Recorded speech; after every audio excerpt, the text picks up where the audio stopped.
The Vetir, ancient land spirits, older than Asgard itself. They're not evil, but they don't care about you.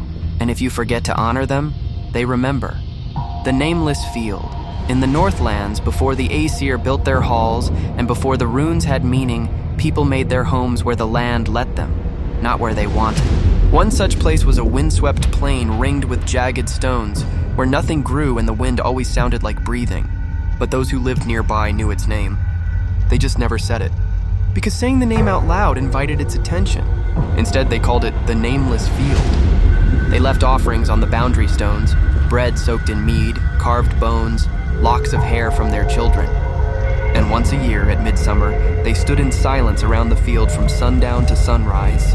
No torches, no speaking, no blinking, because the Vetir who slept beneath it hated to be seen.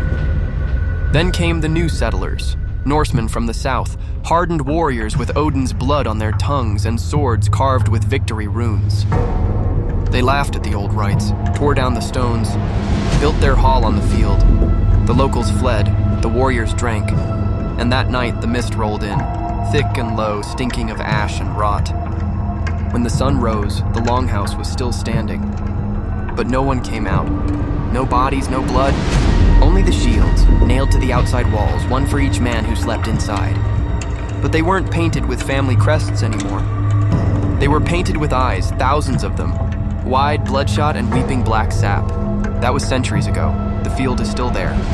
People still don't say its name. But sometimes in the summer, when the wind dies and the birds all fall silent, travelers on the old road hear the soft thud of a hammer, nails being driven into wood. And if they look into the grass, they'll find a shield, and the shield will have their face on it,